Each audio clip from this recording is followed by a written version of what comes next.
ಪ್ರಶಾಂತ್ ಶೆಟ್ಟಿ ಮೂಲತಃ ಕುಂದಾಪುರದ ಕೆರಾಡಿಯಲ್ಲಿ 7 ಜುಲೈ 1983ರಲ್ಲಿ ಜನಿಸಿದರು. ಸಿನಿಮಾ ರಂಗ ಪ್ರವೇಶಿಸಿದ ನಂತರ ರಿಷಬ್ ಶೆಟ್ಟಿ ಎಂದು ಕರೆಸಿಕೊಂಡರು.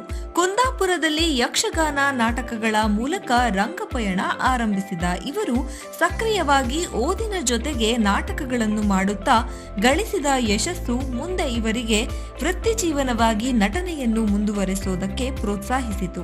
ಚಲನಚಿತ್ರ ನಿರ್ದೇಶನದಲ್ಲಿ ಡಿಪ್ಲೊಮೊವನ್ನು ಪಡೆದರು. ರಿಷಬ್ ಅವರ ಮೊದಲ ಪ್ರಮುಖ ಪಾತ್ರ ತುಗ್ಲಕ್ ಚಿತ್ರದಲ್ಲಿ. ನಂತರ ರಿಕ್ಕಿ, ಕಿರಿಕ್ ಪಾರ್ಟಿ, ಸರ್ಕಾರಿ ಹಿರಿಯ ಪ್ರಾಥಮಿಕ ಶಾಲೆ, ಕಾಸರಗೋಡು ಹೀಗೆ ಬ್ಯಾಕ್ ಟು ಬ್ಯಾಕ್ ಸಿನಿಮಾ ನಿರ್ದೇಶನದಲ್ಲಿ ಮುಂದುವರೆದರು. ಪಂಜುರ್ಲಿ ದೈವದ ದಂತಕಥೆ, ಕಾಂತಾರ ಸಿನಿಮಾ ನಿರ್ದೇಶಿಸಿ ನಟಿಸಿ ಇಡೀ ಚಿತ್ರರಂಗದಲ್ಲಿ ಒಂದು ದಾಖಲೆಯನ್ನು ನಿರ್ಮಿಸಿದರು. 2 ಫಿಲ್ಮ್ಫೇರ್ ಪ್ರಶಸ್ತಿ, ಸೈಮಾ ಪ್ರಶಸ್ತಿ, 2 ಬಾರಿ ಕರ್ನಾಟಕ ರಾಜ್ಯ ಚಲನಚಿತ್ರ ಪ್ರಶಸ್ತಿ ಹೀಗೆ ಹಲವಾರು ಪ್ರಶಸ್ತಿಗಳಿಗೆ ಭಾಜನರಾಗಿದ್ದಾರೆ. ಇಂತಹ ನಮ್ಮ ಸ್ಯಾಂಡಲ್ವುಡ್ನ ಅತ್ಯುತ್ತಮ ಉದಯೋನ್ಮುಖ ನಟ, ನಿರ್ದೇಶಕ ರಿಷಬ್ ಶೆಟ್ಟಿರವರಿಗೆ ಕೃಷಿ ಖುಷಿ ಟಿವಿ ವತಿಯಿಂದ ಹುಟ್ಟುಹಬ್ಬದ ಶುಭಾಶಯಗಳು.